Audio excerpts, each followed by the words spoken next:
In a cozy little house nestled at the edge of a wide green field lived three siblings, Leo, Maya, and little Sam. Leo, the oldest, was brave and always ready for an adventure.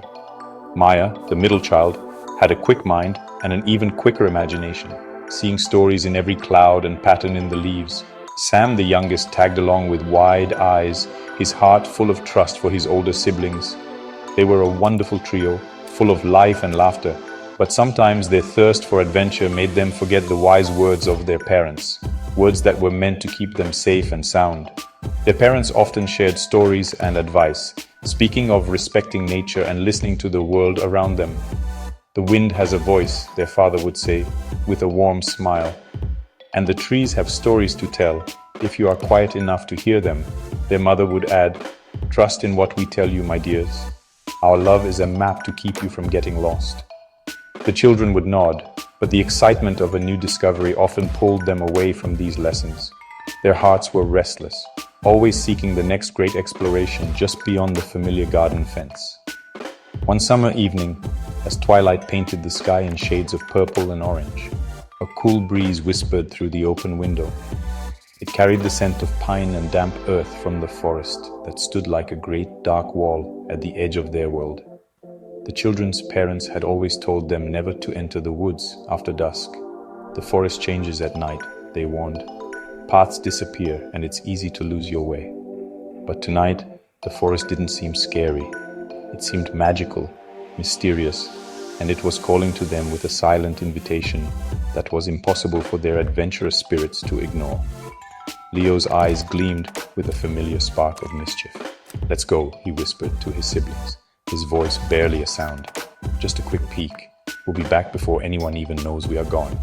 Maya, caught up in the thrill, readily agreed, imagining the fantastic creatures they might encounter under the light of the moon.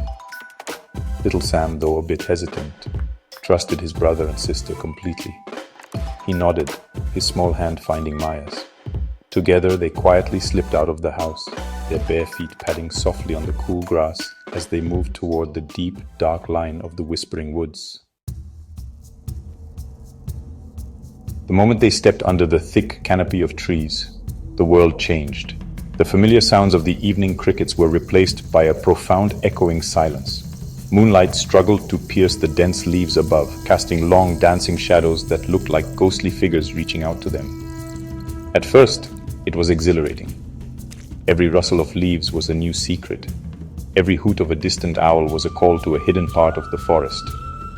Leo led the way with confidence, pointing out interesting roots that twisted like sleeping snakes and flowers that seemed to glow in the dim light. They ventured deeper and deeper, their initial excitement making them lose track of time and direction. The forest was a maze of identical-looking trees and winding, unclear paths. After what felt like hours, Maya paused and looked around.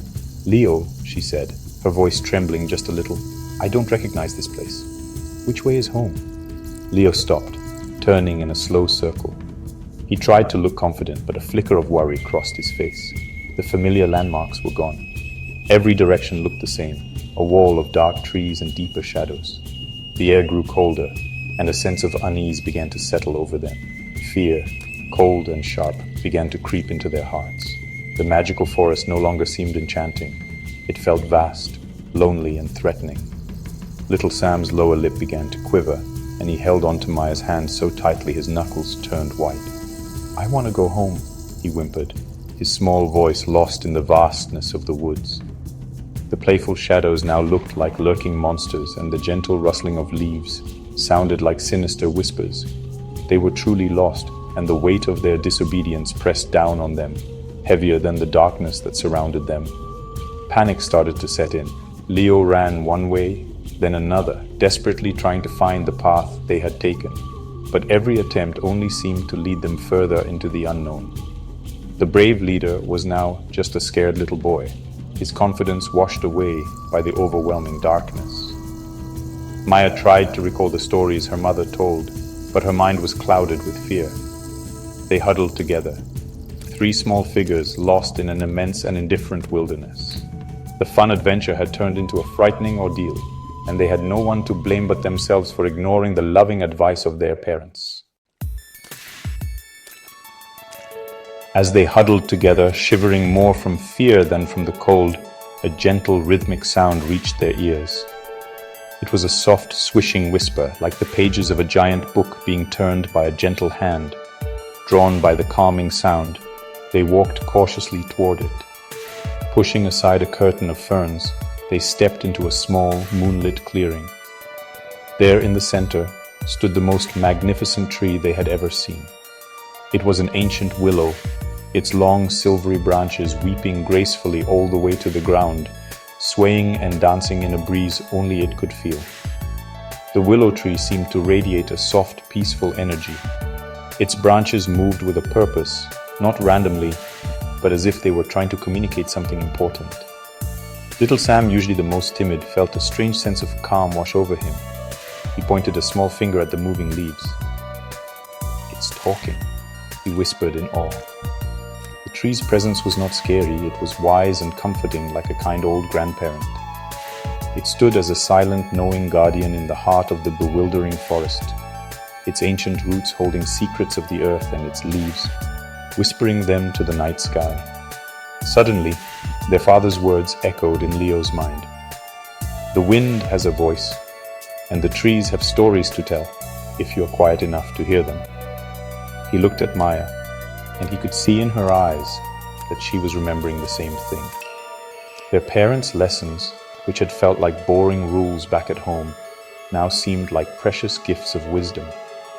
They had been so eager to find their own adventure that they had forgotten the most important tool they had been given, the ability to listen. They needed to stop, be still, and pay attention to the world around them. With a newfound sense of hope, the three siblings grew quiet. They closed their eyes and focused on the willow tree, not just with their ears, but with their whole beings. They listened to the gentle rustle of its leaves. They felt the direction of the breeze that made its branches sway. The whispering sound was no longer just a noise, it became a language. The branches seemed to point in a specific direction, a steady, guiding motion amidst the chaos of the woods. The willow wasn't just a tree, it was a guide, offering them a way out if they were willing to trust it. Trusting the ancient tree, the siblings began to follow where its branches seemed to lead. They moved slowly, carefully, their eyes fixed on the willow's gentle guidance.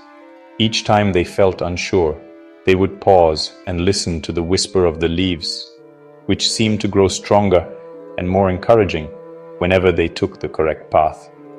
The forest no longer felt as threatening.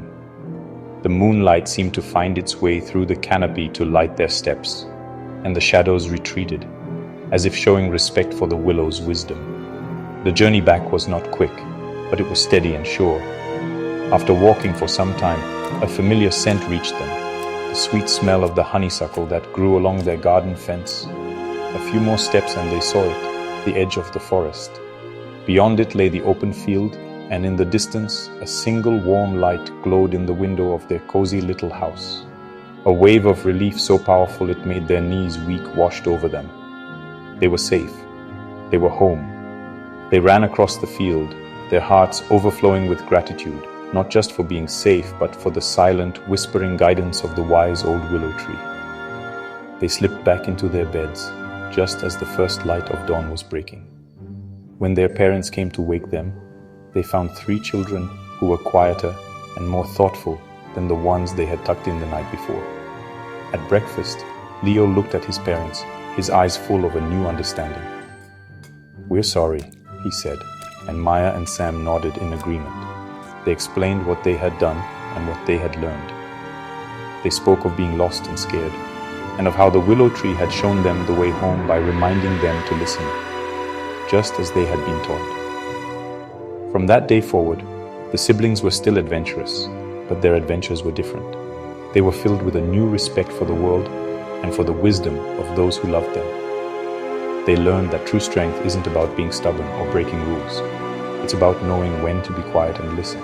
It's about trusting the guidance you are given, whether it comes from a loving parent or the whisper of an ancient willow tree.